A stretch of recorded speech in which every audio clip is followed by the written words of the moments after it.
ప్రభునందు పిల్లారా, మీ అందరికీ యేసుక్రీస్తు నామములో హృదయపూర్వక వందనాలు తెలియజేస్తా ఉన్నాను. బైబిలు గ్రంథంలో నుండి ఒక వచనాన్ని మనం చదువుకుని వాక్యంలో ముందుకెళదాం. ఆదికాండం 5వ అధ్యాయము 21వ వచనం నుంచి 24వ వచనం వరకు చదువుకుందాం. హనోకు 65 ఏండ్లు బ్రతికి మెతూషెలను కనెను. హనోకు మెతూషెలను కనిన తరువాత 300 ఏండ్లు దేవునితో నడుచుచు కుమారులను కుమార్తెలను కనెను. హనోకు దినములన్నీయు 365 ఏండ్లు. హనోకు దేవునితో నడిచిన తరువాత దేవుడు అతని తీసుకొని పోయిన గనుక అతడు లేకపోయెను. దేవునికి స్తోత్రం. హనోకు గురించి బైబిల్ గ్రంథంలో ఒక 3 స్థలాల్లో స్పష్టంగా 3 స్థలాల్లో రాయబడింది. అంతకంటే ఒకటి అర ఎక్కువ ఉండొచ్చు. కానీ నేను ఎరిగి కొంచెం సమాచారం ఒక 3 స్థలాల్లో నాకు కనబడింది. ఒకటి ఇప్పుడు నేను చదివించిన వచనం, 2 యూదా పత్రికలో ఒక వచనం, హెబ్రీ పత్రికలో మరొక వచనం. ఇలా ఈ హనోకు అనేటువంటి వ్యక్తిని గురించి 3 సందర్భాల్లో రాయబడింది. మానవ జాతి నిర్మించబడి మానవ జాతి ఉత్పత్తి ఆరంభమయ్యి మరి ఆదాము అనేటువంటి మొదటి వ్యక్తి దగ్గర నుంచి లెక్క వేసుకుంటే ఆదాము నుండి 7వ వాడైన హనోకు అంటాడు యూదా పత్రికలో. యూదా పత్రిక మొత్తం కూడా ఒకటే అధ్యాయం ఉంటుంది. అందులో ఒక వచనం, అది మీరే చూసుకోండి, 2వ పేరాలో ఉంటుంది. కొంచెం చిన్నగా చెప్పుకోండి. 14వ వచనం చదువు, త్వరగా చదువు. ఆదాము మొదలుకొని 7వ వాడైన హనోకు కూడా. చాలు. ఆ తర్వాత నేను చదివిస్తాను. ఆదాము నుండి 7వ వాడు. మానవ జాతి ప్రారంభమైంది, పతనమైంది పాపంలో. తర్వాత ఉత్పత్తి ప్రారంభమైంది. ఆ ఉత్పత్తి ప్రారంభమైన తర్వాత సంఖ్యలో 7వ వాడుగా హనోకు అనే వ్యక్తి వచ్చాడు. ఈ హనోకు మనం కానీ మధ్యలో మారు మనసు పొందినట్టు, నేను నా వయస్సు దాదాపు 20 సంవత్సరాల ప్రాయం, 20 సంవత్సరాల ప్రాయంలో నేను ఉన్నప్పుడు నేను నిజదేవుణ్ణి అన్వేషించాను. 20 సంవత్సరాలు దాటిన తర్వాత కొంచెం అటు ఇటుగా నేను నిజరక్షకుణ్ణి తెలుసుకున్నాను.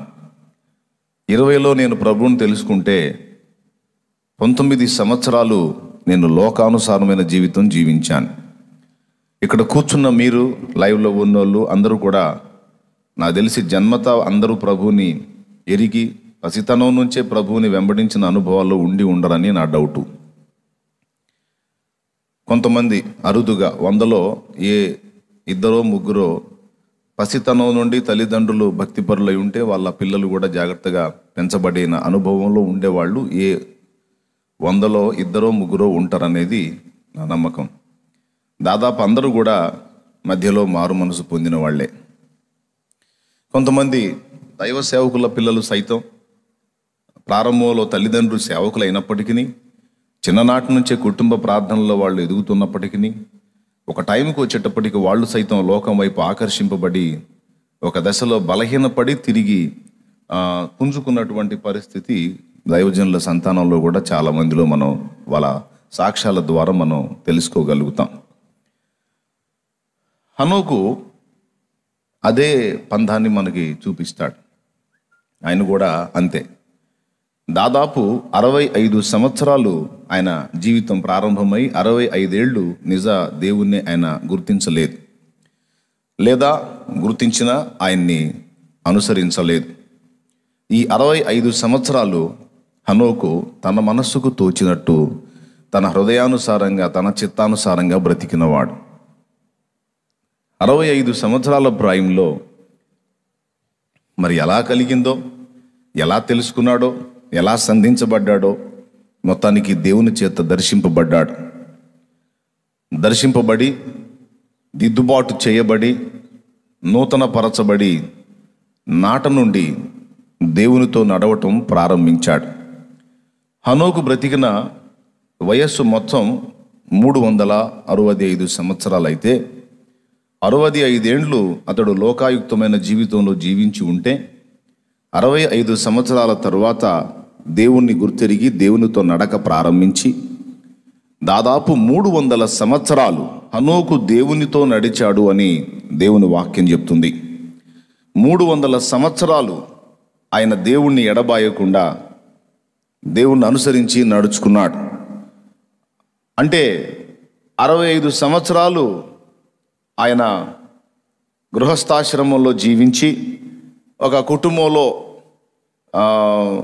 అన్ని బంధాలు కలిగి జీవించి 65 సంవత్సరాల తర్వాత ఆయన అడవుల్లోకి వెళ్ళి సర్వసంగ పరిత్యాగం చేసి సన్యాసిగా రూపాంతరం చెంది 300 ఏళ్ళు దేవునితో నడిచాడని లేఖనం చెప్పలేదు. లేఖనం ఏం చెప్తుందంటే హనోకు దేవునితో నడక మొదలుపెట్టిన దగ్గర నుండి 300 సంవత్సరాలు దేవునితో నడుస్తూ కుమారులను కుమార్తెలను కనెను. అంటే ఒక పక్క గృహస్థాశ్రమంలో జీవిస్తూ, అంటే ఒక కుటుంబంలో ఒక సభ్యునిగా బ్రతుకుతూ, మరోపక్క దేవునితో సత్సంబంధాన్ని నెలకొల్పుకొని దేవునితో సుదీర్ఘ ప్రయాణం చేశాడు. స్తోత్రం. ఈరోజు మనం 300 సంవత్సరాలు బతికే అవకాశం లేదు. అన్నిటి అంతము సమీపించింది. ఈ లోక నటన గతించుచుంది. మనకున్న ఆయుష్కాలమే చాలా చిన్నది. అంతా బాగుండి కరెక్ట్గా బాడీలో అన్ని వ్యవస్థ అంతా కూడా శుభ్రంగా ఉంటే గట్టిగా ఒక 90 బతికితే టాపు. ఏమి ఎక్కడో అడపాదడప 100 సంవత్సరాలు దాటి ఎవరన్నా బతికితే పేపర్లో కామెడీగా వేస్తారు, సెంచరీ కొట్టిన వృద్ధుడు, సెంచరీ కొట్టిన వృద్ధురాలు అని ఏదో వేస్తారు. అంటే అది అరుదు. 90 టాపు, 80 పర్లా, 70 సంవత్సరం దాటిన దగ్గర నుండి 80 మధ్యలో ఇక పరిస్థితులు కొంచెం జాగ్రత్తగా పరిశీలించుకుంటూ ప్రయాణం చేయాలి. స్ట్రెంత్ ఉంటేనేమో 80 దాటేవాళ్ళు, 90కి పోయేవాళ్ళు, 90 దాటిన వాళ్ళు కూడా ఉన్నారు. ఎక్కువ శాతం మాత్రం 70 నుంచి 80 మధ్యలో చాలామంది పిలుపు అందుకున్నారు నాకు తెలిసి. ఓకే, కాబట్టి ఒక 80 వేసుకుందాం ఇప్పుడు. ఎందుకంటే ఆల్రెడీ ఇప్పటికే 70కి వచ్చిన వాళ్ళు ఇప్పుడు నేను చెప్పిన మాట వింటే నిరీక్షణ కోల్పోతారు. అంటే ఇక 70 వచ్చిందంటే ఇక మేము పోవటానికి రెడీయా బాబు అని. అందుకని వాళ్ళకు కూడా నిరీక్షణ కలగటానికి ఒక 80 వేద్దాం. హనోకుకి 365 సంవత్సరాల జీవిత కాలం ఉంటే మనకిప్పుడు ఒట్టి 65 సంవత్సరాలే అన్ని విషయాల్లో కొంచెం జాగ్రత్తగా నడవడానికి అవకాశం ఉంది. 300 ఏళ్ళు లేదు. కాబట్టి మనకున్న ఈ తక్కువ జీవితంలో హనోకుకున్న జీవితం అప్పటి కాలంలో అంతుంటే మనకి ఉన్నది చాలా తక్కువ సమయం. సుదీర్ఘంగా 300 ఏళ్ళు నడవటానికి మనకు హనోకులాగా అవకాశం లేదు కనుక మీరు యేసు ప్రభుని 20 ఏళ్ళకి తెలుసుకున్నారో, 30 ఏళ్ళకి తెలుసుకున్నారో, 40 ఏళ్ళకి తెలుసుకున్నారో, మా నాయనలాగా 70 దాటినాక తెలుసుకున్నారో, మీరు ఎట్లా తెలుసుకున్నారో, ఏ టైంలో తెలుసుకున్నారో నాకైతే తెలీదు. కానీ తెలుసుకున్న నాటి నుంచి యాత్ర ముగించేంత వరకు ఆయనతో కలిసి నడవాలి అనేటువంటి తీర్మానం మాత్రం విస్మరించకూడనిది అని ఒక పాఠం మనకి హనోకు జీవితం ద్వారా నేర్చుకుంటున్నాం. హనోకు మనకి మంచి సాదృశ్యం ఇస్తూ ఉంటాడు. మారు మనసు లేని జీవితం కొంత కనపడిద్ది, మారు మనసు పొందిన జీవితం కొంత కనపడిద్ది మనలాగా. ఏం తమ్ముడు, కొంతకాలం మారు మనసు లేని బ్రతికాం, తర్వాత మారు మనసు పొంది దేవునికి దగ్గరయ్యాం. కుటుంబ జీవన విధానం మనకు కూడా భార్య పిల్లలు కుటుంబం సంసారం ఉన్నట్టు హనోకు కూడా ఆ వ్యవస్థ కనపడింది. ఇకపోతే సమాజంలో మనం ఎదుర్కొంటున్న శోధన, దుష్టత్వం నిండిపోయినటువంటి సమాజంలో ఒకడు నీతిగా జీవించడం చాలా కష్టం. సమాజంలో మనం బ్రతుకుతున్నాం. మనం ఎంత నీతిగా బతకాలని ప్రయత్నించినా సమాజం మనల్ని బ్రతకనివ్వదు. అది ఏదో ఒక విధంగా మనల్ని శోధిస్తూ ఉంటుంది, మనల్ని ఎక్కడో చోట అభ్యంతర పెడుతూనే ఉంటుంది.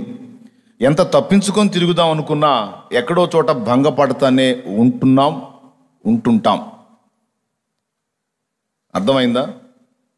హనోకున్న టైం కూడా అలాంటి సమయమే. ఎందుకంటే హనోకున్న సమయంలో కూడా మనుషులు కొంచెం దేవునికి వ్యతిరేకంగానే జీవించారు. అందరూ భక్తిపరులుగా లేరు. ఉంటే వాళ్ళ గురించి కూడా దేవుడు ప్రస్తావించేవాడు. కానీ హనోకు ఒక్కడిని స్పెషల్గా ఎత్తి చూపించాడు.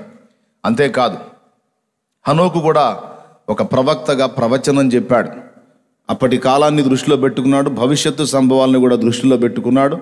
ఆయన మాట్లాడాడు. ఇప్పుడు యోధా పత్రిక 14వ వచనం దగ్గర నుంచి ఇప్పుడు చదువు తొందరగా. బైబిల్ ఉన్న వాళ్ళు తీయండి. ప్రకటన గ్రంథానికి ముందు ఉండేటువంటి పుస్తకం పేరు యోధా పత్రిక. ఆయన రాసినటువంటి పత్రిక అది. ఆదాము మొదలుకొని 7వ వాడైన హనోకు కూడా వీరిని గూర్చి ప్రవచించిట్లనెను.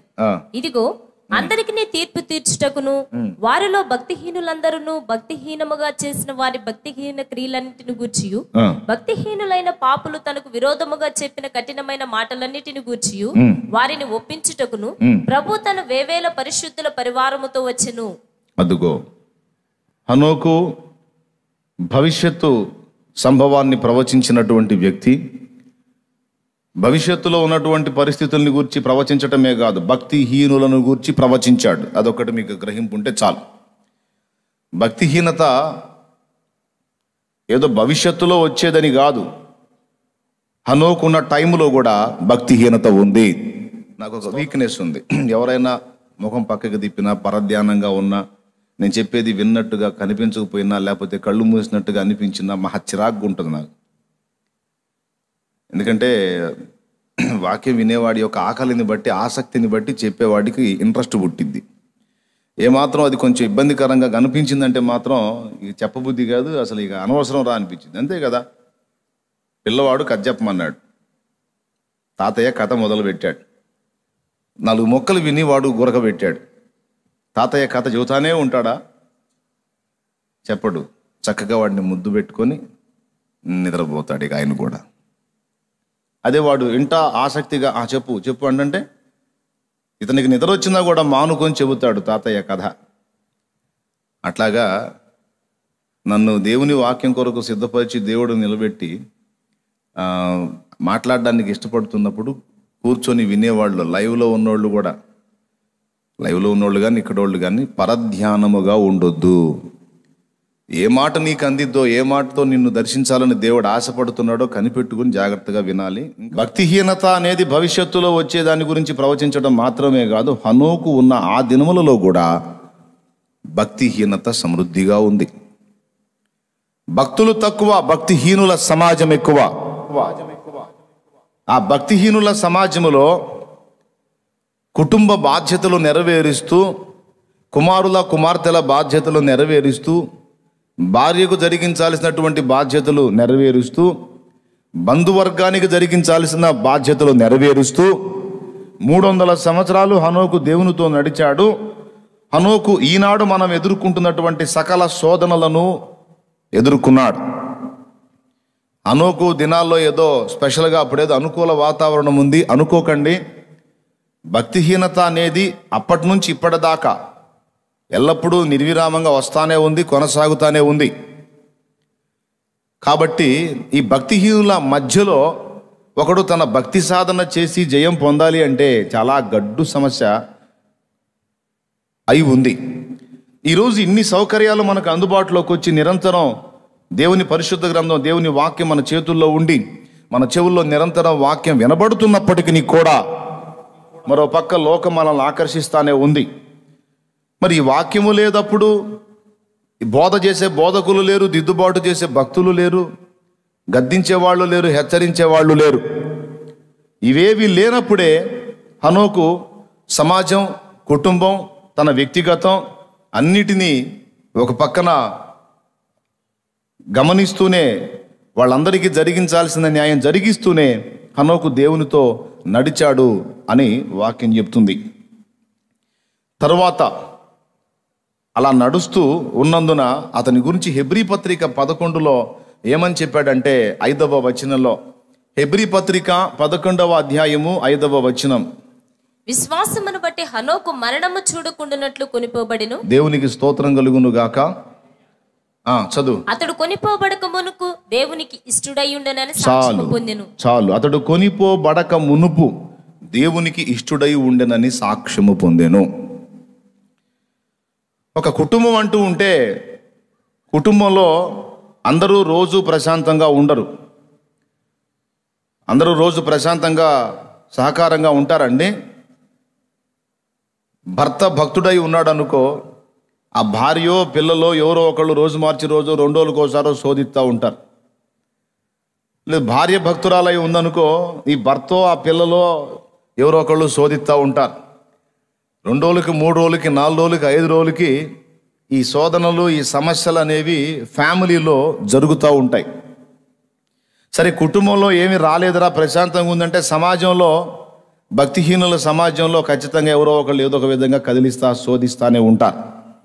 కుటుంబంలో ఎదురయ్యేటువంటి శోధనలు, తప్పించుకుంటే సమాజంలో ఎదురయ్యేటువంటి శోధనలు, ఈ 2 విధాలైన శోధనలతో మనిషి కొట్టబడుతూ ఉంటాడు, తరచు గాయపరచబడుతూ ఉంటాడు, నొచ్చుకుంటూ ఉంటాడు. లోతు సొదొమ గొమొర్రా విషయంలో లోతు సొదొమలో ఉన్నప్పుడు ఆ సొదొమ మనుషుల యొక్క దుష్టత్వాన్ని కనులారా చూసి నీతిగల తన మనసును నొప్పించుకొనుచూ వచ్చెను అని రాయబడి ఉంది. ఏం చేద్దాం, ఈ సమాజంలో నుంచి పక్కకెళ్ళిపోయి ఏ అడవిలోనన్నా బతుకుదామా?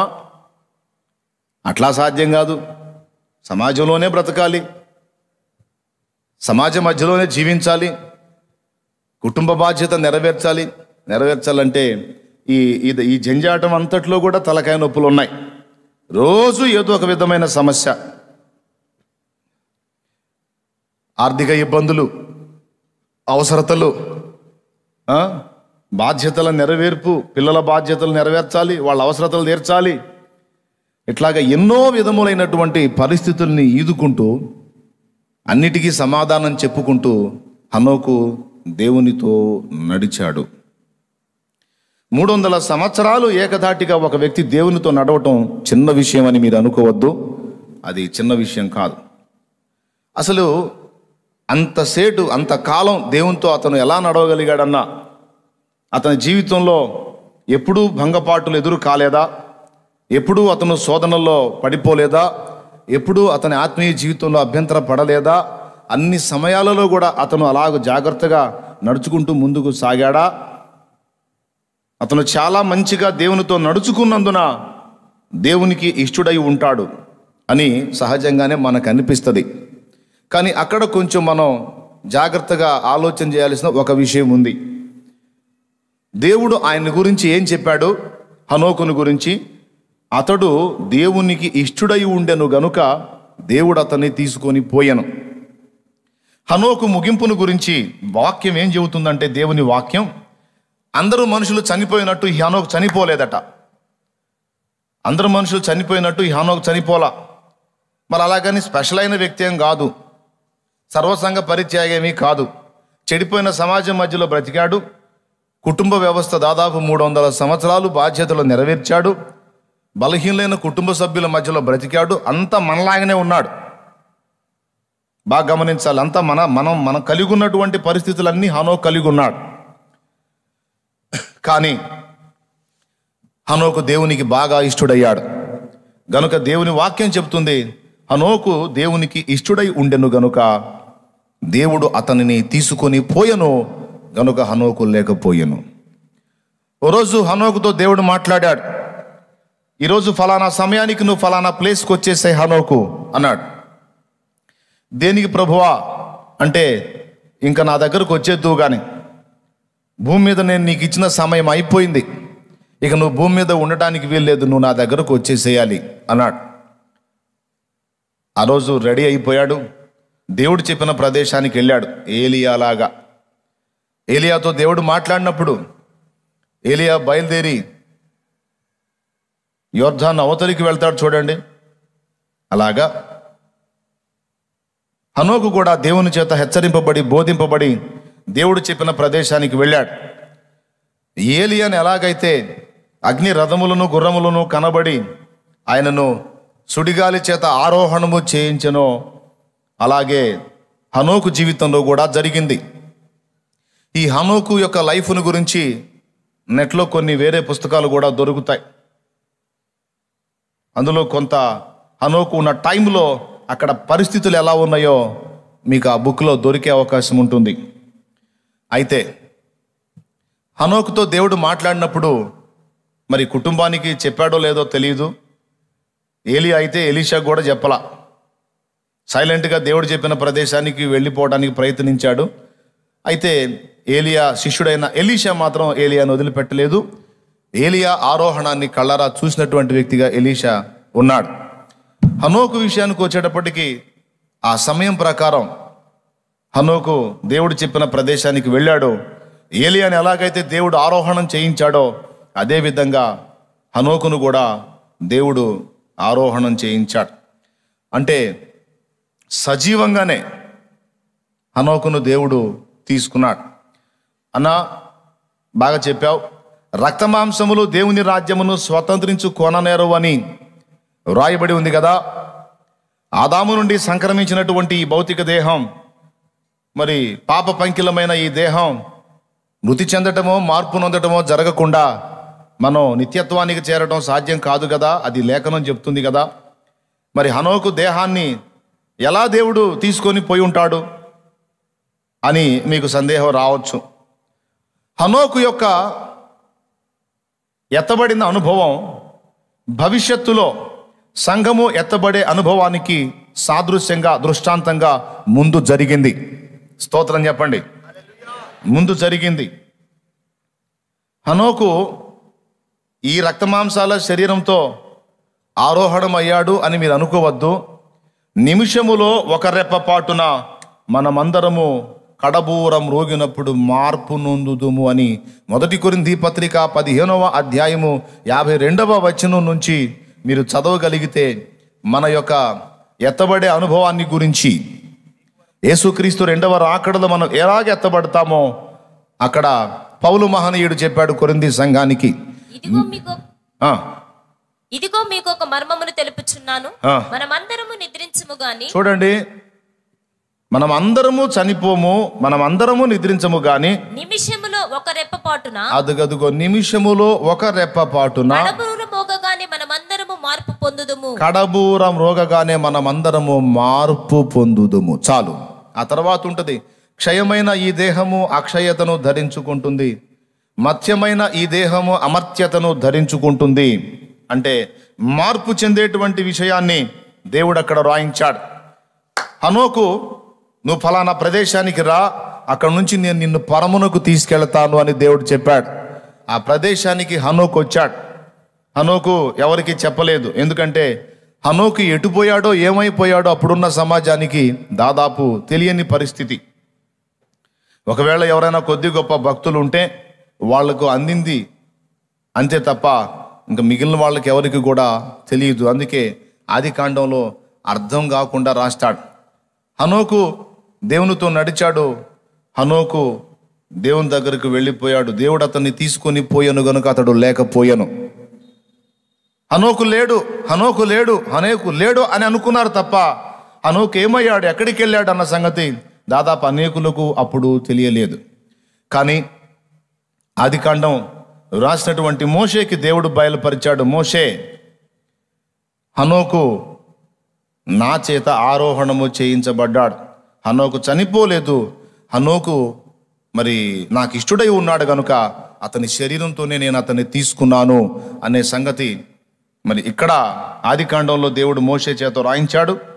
హెబ్రీ పత్రిక రచించినటువంటి రచయిత ద్వారా అందులో రాయించాడు. యూదా ద్వారా కూడా కొంత సమాచారము రాయించాడు.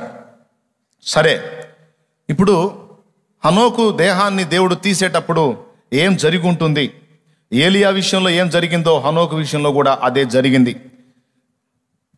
అగ్ని రథాలు గుర్రాలు వచ్చి ఉండవచ్చు, సుడిగాలి చేత అతడు ఆరోహణము పొంది ఉండవచ్చు. అయితే ఆ టైంలో ఒక మార్పు జరిగింది ఆయన శరీరంలో. ఏమిటా మార్పు అంటే, ఈ దేహము ఆదాము నుండి సంక్రమించినటువంటి రక్తమాంసాయుతమైనటువంటి ఈ దేహము మార్పు నొందింది. క్షయదేహము అక్షయతను ధరించుకుని అమర్త్యత పొంది చూస్తా ఉండగానే మన దేహం కూడా అంతే మార్పు చెందిద్దని బైబిల్లో చెప్పాడు. సైంటిఫిక్గా నిమిషములో ఒక రెప్పపాటున అన్నాడు. అంటే ఒక సెకండ్ కంటే కూడా తక్కువ సమయంలోనే మన మార్పు పొందుదుము అని పౌలు మహనీయుడు కొరింథీ సంఘానికి రాస్తున్నాడు. నిమిషములో అని మళ్ళా దాన్ని ఇంకా సింప్లిఫై చేసి ఒక రెప్పపాటున అన్నాడు. ఆ రెప్పపాటు అంటే ఒకసారి అలా అనేసరికి దేహము మారిపోతుంది. హనోక్ ఎలాగైతే చనిపోకుండా పాతిపెట్టబడకుండా ఉన్న దేహమే ఉన్నట్టుగానే మార్పు చెంది పరమునకు ఆరోహణమయ్యాడో, అంత్య దినములలో యేసు రెండవ రాకడలో ఉన్న సంఘము కూడా మొదట మృతులు అక్షయులుగా లేపబడతారు. అంటే ప్రభువునందు విశ్వాసులై ఉండి చనిపోయి పాతి పెట్టబడ్డారు చూడండి. వాళ్ళ శవం చిన్నాభిన్నమై మట్టిలో మట్టిగా కలిసిపోయినా, అగ్ని చేత కాల్చబడినా, ఇక్కడ ఒక ఎముక, హైదరాబాద్లో ఒక ఎముక, లేకపోతే ఇంకో చోట ఒక ఎముక ఖననం అయిపోయినా, ఎంతమందినైతే దేవుడు భూమి మీద సృష్టించాడో, సృష్టించిన వాళ్ళలో ఎంతమంది నిత్య జీవానికి నిర్ణయింపబడ్డారో వాళ్ళందరూ కూడా మొదటి పునరుద్ధానంలో లేపబడతారు. మృతులైన మీ వారిని గురించి మీరు ఎంత మాత్రము చింతపడ నిమిత్తము లేదు. ఎందుకనగా కొద్ది కాలమే వారికి మనకు ఎడబాటు. నీవు దేవుని ఎరిగినట్లు వారు కూడా దేవుని యందు విశ్వాసం ఉంచిన వారై రక్షణానుభవంలోకి వచ్చిన వారై ఉన్నట్లయితే నిశ్చయముగా మొదటి పునరుద్ధానంలో వారు కూడా లేచుట నువ్వు ఖచ్చితంగా చూస్తావు.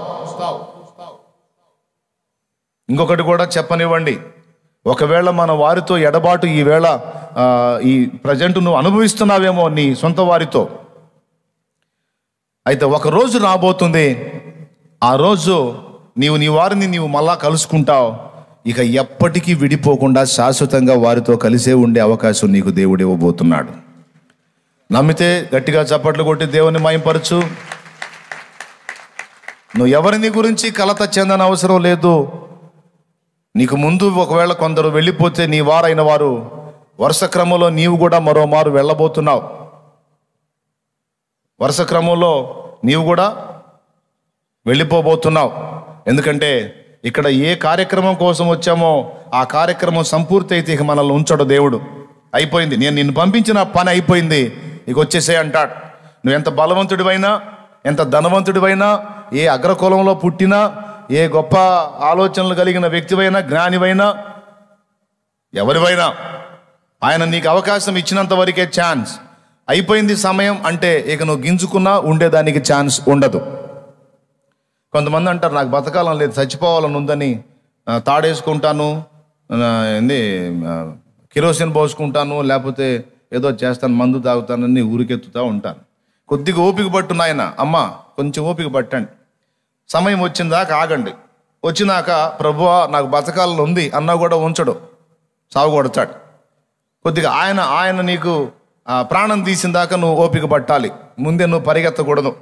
ఎన్ని బాధలైనా, ఎన్ని ఇబ్బందులైనా ఆయన అనుమతి లేకుండా రావు కనుక ఆయన నీకు అనుమతించినటువంటి బాధ అంతా కూడా నువ్వు అనుభవించాలి, ఆనందం అంతా కూడా నువ్వు అనుభవించాలి, అనుభవాలన్నీ నేర్చుకోవాలి.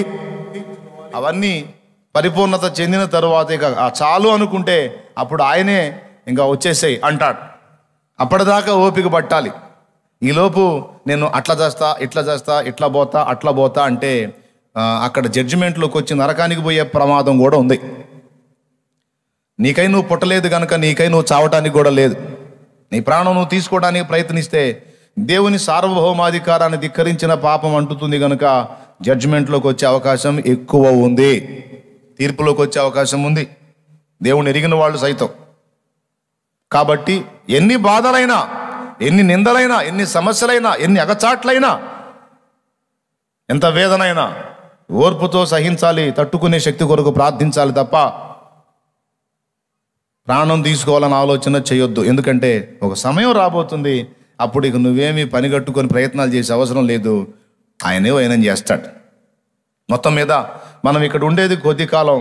ఈ కొద్ది కాలం మనం కొంచెం దేవునికి అనుసరణలో బ్రతికితే అంతే చాలు.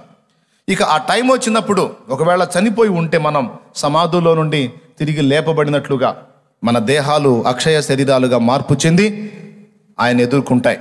ముందు మృతులు లెగుస్తారు, ఆ మీదట సజీవులమై ఒకవేళ మనం ఉంటే, యేసయ్య రాకడ వరకు సావకుండా మనం బతికుంటే, హనోకు దేహం ఎలాగైతే మార్పు చెంది పరమునకు ఎత్తబడిందో మన దేహము కూడా మహిమ శరీరముగా మార్పు నొంది పరమునకు ఎత్తబడుతుంది. దీనికి ముంగుర్తుగా దృష్టాంతంగానే హనోకు ఏలియాలు భవిష్యత్తులో ఎత్తబడే సంఘానికి ముంగుర్తుగా వారు ఎత్తబడ్డారు. ఇప్పుడు ఒక మాట చెప్పనివ్వండి, హనోకు మన ఎత్తబడే అనుభవానికి సాదృశ్యంగా ఉన్నప్పుడు హనోకు జీవితం కూడా ఎత్తబడే దానికి ముందు మనం ఎలాంటి అనుభవాల్లో ఉంటామో హనోకు జీవితం కూడా దాదాపు అలాంటి పరిస్థితులు ఫేస్ చేసి ఉంటుందంటారా, ఉండదంటారా? ఎత్తబడే విషయంలోనే కాదు హనోకు మనకు మాదిరి. ఎత్తబడబోయే ముందు తను ఎదుర్కొన్న శోధనల్లో, తన జీవించిన జీవితంలో తను అనుభవించిన పరిస్థితులు కూడా మనకు మాదిరి. ముందు చెప్పాను, దుష్ట సమాజంలో అతను జీవించాడు.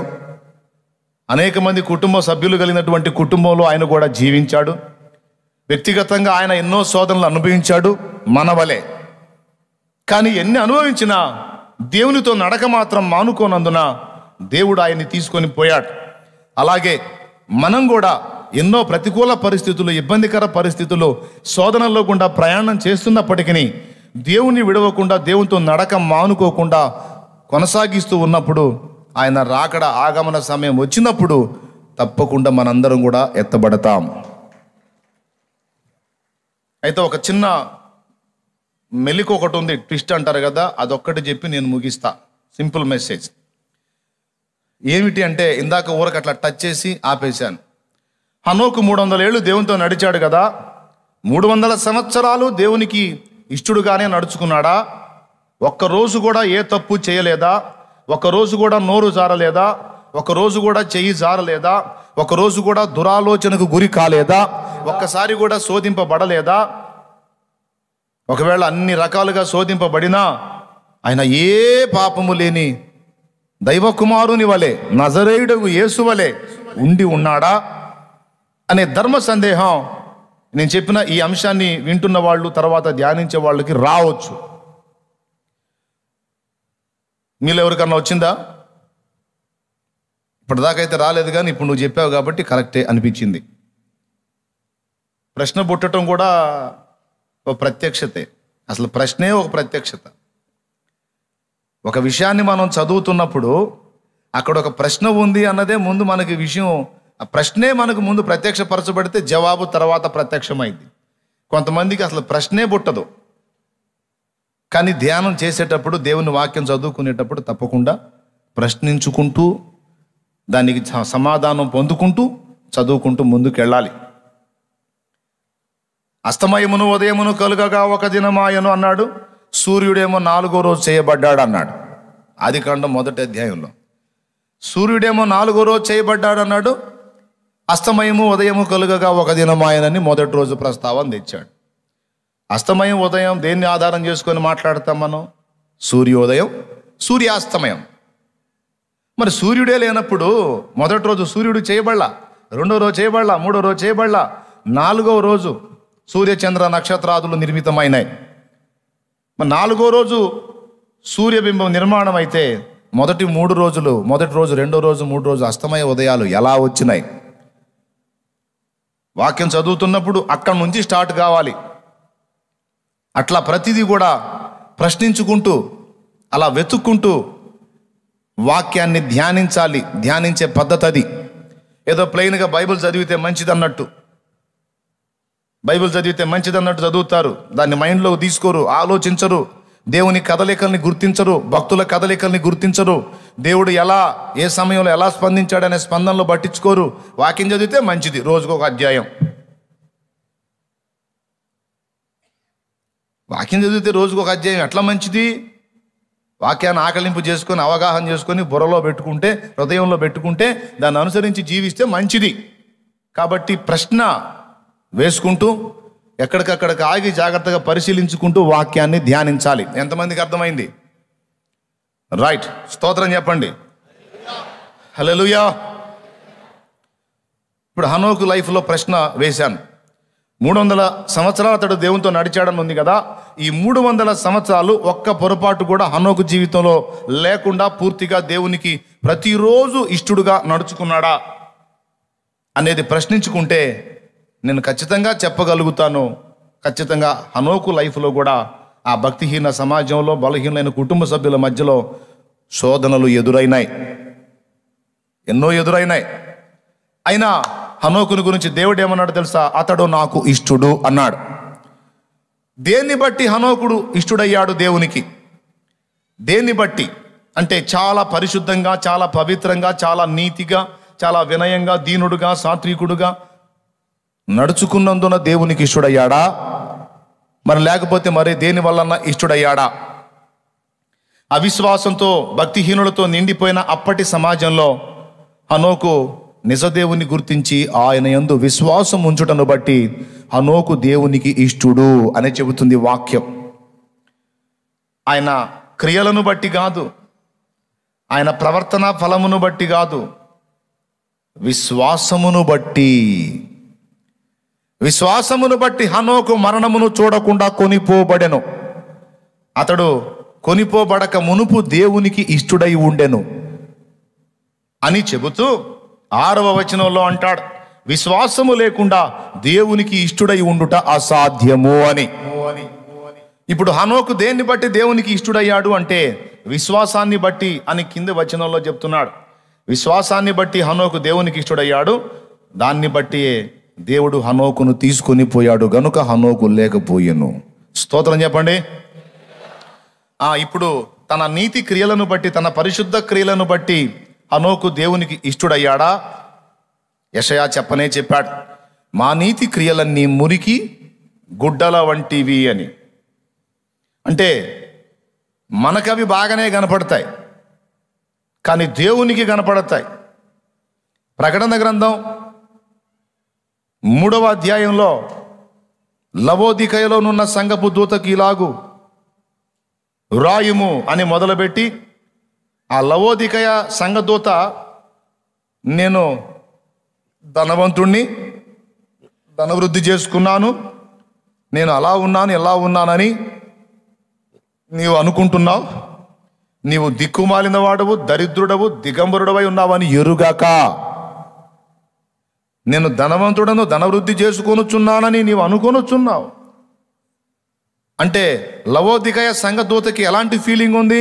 నేను బాగానే ఉన్నాను అనుకుంటున్నాడు. అన్ని విషయాల్లో నేను పర్ఫెక్ట్గానే ఉన్నాను అనుకుంటున్నాడు. ఏది? తన కోణంలో చూసుకొని, తన దృష్టితో చూసుకొని.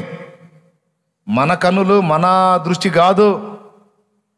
పౌలు అంటాడు, నా యందు నాకే దోషము కానరాదు, నా యందు నాకే తప్పు కనబడదు. అంత మాత్రాన నేను నీతిమంతుడనా? నన్ను వెతకాల్సింది, నన్ను విమర్శించాల్సింది నేను కాదు, నా దేవుడే. ఎప్పుడు కూడా మనం మన కోణంలో నుంచి మన బ్రతుకులు చూసుకుంటే మనకు బాగానే ఉంటాయి.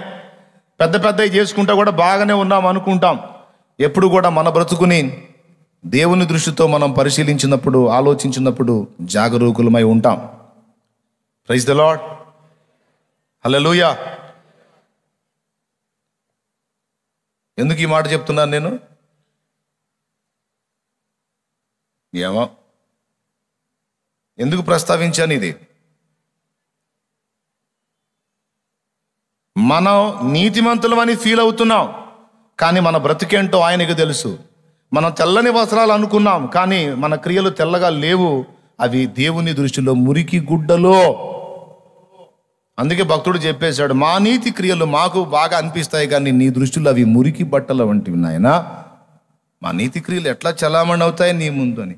కానీ మరి హనోకు దేవునికి ఇష్టుడు అన్నాడు. దేన్ని బట్టి అంటే నీతి క్రియలను బట్టి కాదు, విశ్వాసమును బట్టి.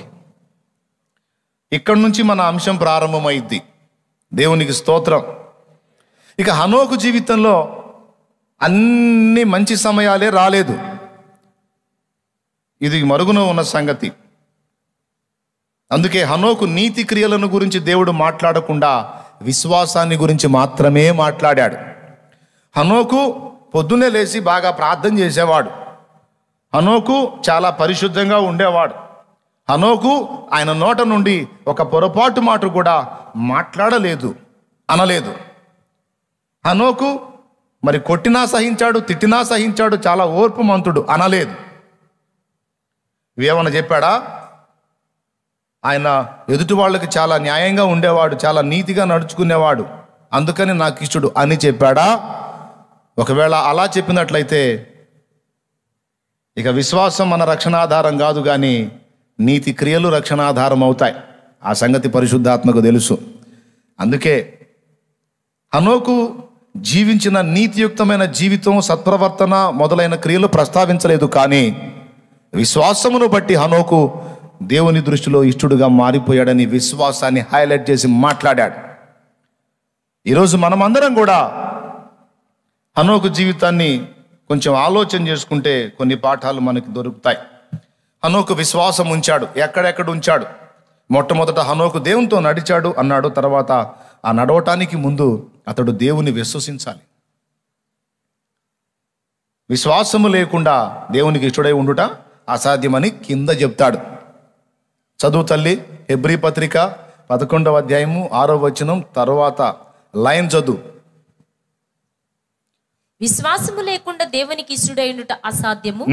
దేవుని యొద్దకు వచ్చేవాడు అదుగదుగదుగో దేవుని దగ్గరకు వచ్చేవాడు, దేవునితో కలిసి నడవాలనుకునేవాడు ఆయన ఉన్నాడనియు, తన్ను వెదకు వారికి ఫలము దయచేవాడనియు.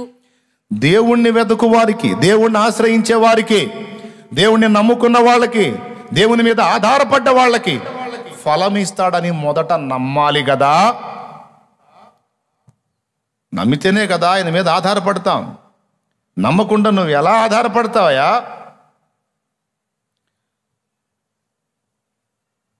అన్నా మమ్మల్ని వరంగల్ తీసుకెళ్ళవా అని నలుగురు అడిగారు. వాళ్ళకి వరంగల్ ఏటో తెలియదు. నేను కారు ఎక్కించుకున్నా, బయలుదేరా. నేను చెన్నై పోతున్నా. వాళ్ళు ఏమన్నా అనుకుంటారా? ఎందుకు? వాళ్ళకి తెలియదు. మరి నేను వరంగల్ పోటల్లా చెన్నై పోతున్నా, వాళ్ళు ఏమన్నా ఆపి దిగి వెళ్ళిపోతారా? ఎందుకు? వారికి దారి తెలియదు, కానీ దారి నాకు తెలుసని వారు నమ్మినందున నేను చెన్నై రూట్కి వెళ్ళినా, ఇంకొక రూట్కి వెళ్ళినా, ఏ రూట్కి వెళ్ళినా వాళ్ళైతేనేమో ఎరగని వారు, అయితే నేను ఎరిగిన వాడిని వాళ్ళు నా మీద ఆధారపడ్డారు కనుక నేను ఎన్ని మార్గాలు తీసుకున్నా వాళ్ళు అభ్యంతరపడరు. ఎందుకు అంటే వాళ్ళు మొదట నమ్ముతున్నారు. ఏమని? ఈ దారి చెన్నై పోతుంది, లేకపోతే ఈ దారి ఇంకొక ఊరు పోతుంది, కలకత్తా పోతుంది, ఈ దారి మాత్రమే వరంగల్ పోతుందని వారికి తెలియదు. కానీ ఇదిగో మనల్ని తీసుకెళ్తున్న వ్యక్తి ఎవరైతే ఉన్నాడో ఆయన అన్నీ ఎరిగినవాడు కనుక మనల్ని గమ్యం చేరుస్తాడని నమ్మారు కనుక వాళ్ళు రోడ్లు చూడరు, నన్నే చూస్తూ ఉంటారు. దేవునికి మహిమ కలుగునుగాక. హల్లెలూయా. కాబట్టి దేవునితో నడవాలి అంటే, దేవునితో కలిసి ప్రయాణం చేయాలి అంటే మొదట నువ్వు ఎవరితో నడవాలనుకుంటున్నావో, ఎవరి ప్రక్కన కూర్చొని ప్రయాణం చేయాలనుకుంటున్నావో ఆ మనిషి అన్నీ ఎరిగినవాడని ముందు నమ్మాలి కదా తమ్ముడు, నమ్మాలి కదా చెల్లెమ్మ. అలా నమ్మకుండా, అలా ఆయన మీద ఆధారపడకుండా ఆయన పక్కన కూర్చొనే మళ్ళీ ఒక పక్క నువ్వు వెతుక్కుంటా ఉంటే అది వెర్రితనం కాదా? కాదా? కాబట్టి హనోకు ఎందుకు ఇష్టడయ్యాడంటే 300 సంవత్సరాలు తన మీద తాను ఆధారపడటం మానేశాడు. 65 సంవత్సరాల వరకేమో తన బుర్రకు తోచినట్టు, తన మనసుకు తోచినట్టు, తన వారికి తోచినట్టు నడుచుకున్న హనోకు 65 ఏళ్ల తరువాత ఇక పూర్తిగా తన మీద తాను ఆధారపడలేదు, మరి ఎవరి మీద కూడా తాను ఆధారపడలేదు. కానీ తనని ఒక గమ్యానికి చేర్చగలిగిన దేవుణ్ణి గుర్తెరిగి ఆయన మీద ఆధారపడి ఆయన యందు విశ్వాసముతో 300 ఏండ్లు బతికాడు. దేవుడు ఎలాంటి వాడో, ఆయన మనస్తత్వం ఏమిటో హనోకు దాదాపు గ్రహించి అన్ని విషయాలకు దేవుని యందు విశ్వాసముంచి ఆధారపడ్డాడు. హనోకు దేవుని నమ్మాడు, విశ్వసించాడు, అందుకు ఇష్టుడయ్యాడు. ఏమేమి నమ్మాలి? ఇప్పుడు మనం ఒక వ్యక్తితో ప్రయాణం మొదలు పెట్టాం, ఒక వ్యక్తితో నడవాలి అంటే ఏమేమి నమ్మాలి ఆ వ్యక్తిలో? సింపుల్, మీకు మస్తు సార్లు చెప్పినా మళ్ళీ చెప్తా. ఆ వ్యక్తి అన్నీ తెలిసినవాడు, అన్నీ నమ్మాలి. అలా నమ్మితేనే నడవగలుగుతాం. సగం తెలిసి సగం తెలియనోడు అంటే నమ్మలేం, నడవలేం. మా సిద్ధు ఉన్నాడు, నాతో కారుకి వస్తూ ఉంటాడు, తమ్ముడు డ్రైవరు అని నేను అనను, నా బిడ్డ. ఆయన ఏదో ఒక పనికి కేటాయించినటువంటి వర్కర్గా నేను చూడను. వయసు పెద్దదే కానీ నాకు చిన్నపిల్లాడిలా కనపడతాడు. కారు నడుపుతూ ఉంటాడు, కొన్ని స్థలాలు తెలుసు, కొన్ని తెలియదు. నేను సడన్గా అడిగాను, తమ్ముడు నీకు తెలుసన్నాను అనుకో, ఆందోళనలో ఏం చెప్పాలి అర్థం, తెలుసన్నా అంటాడు. అట్లాగా కనీసం 5-6 సార్లు మేము వెళ్ళాల్సిన మార్గం వదిలిపెట్టి వేరే మార్గం పోయాం. అనుభవం వచ్చింది నాకు. అనుభవం వచ్చినాక అప్పుడు ఇక మనోడిని నేను మొదలుపెట్టాను అన్నమాట. అన్ని మార్గాల జ్ఞానం తమ్ముడికి కరెక్ట్గా లేదు కనుక ఇక ఎక్కడైతే 2 దారులు వచ్చినాయో బాయ్ ఆపంట. అన్నా తెలుసన్నా ఇటే పోవాలన్నా అంటాడు, నేను నమ్మనంట.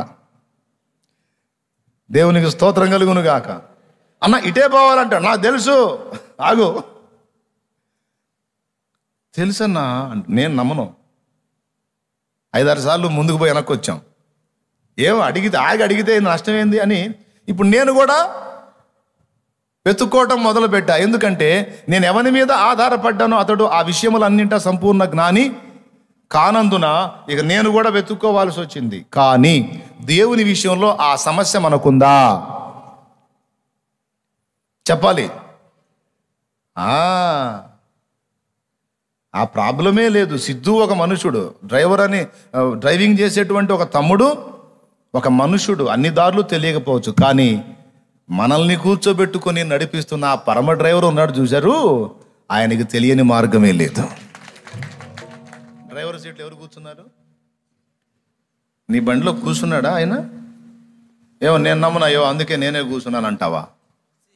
ఇంకా కొంతమంది వాహనాల్లో డ్రైవర్ సీట్లో వాళ్ళే కూర్చున్నారు, ఏసైనా పక్కన కూర్చోబెట్టారు.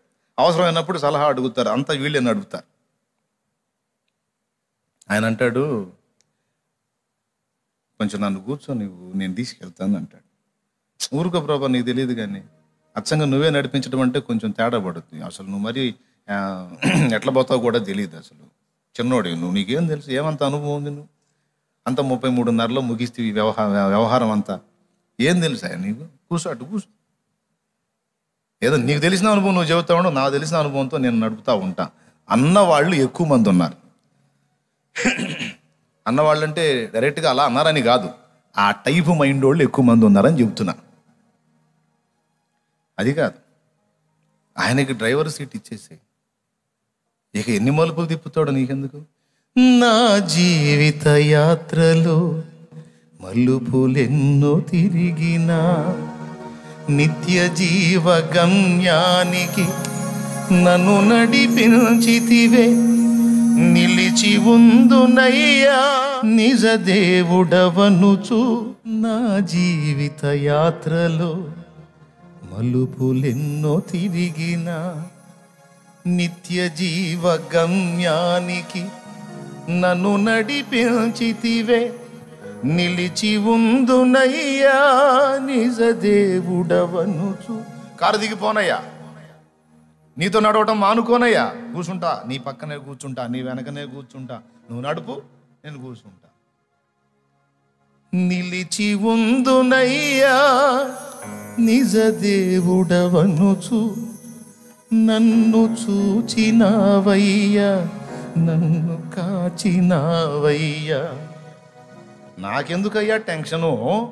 ఆయనకి ఏమీ మరుగై ఉండలేదు, అన్నీ తెలిసిన వాడని నువ్వు నమ్మితే ఇక ప్రశాంతంగా నువ్వు ఆయనతో నడవచ్చు, డౌట్ రాకూడదు. ఆయన సర్వజ్ఞుడని నీవు గ్రహించినట్లయితే ఇక ఎట్టి పరిస్థితుల్లో కూడా ఆయన్ని వదలక వెంబడిస్తూ ఉంటావు.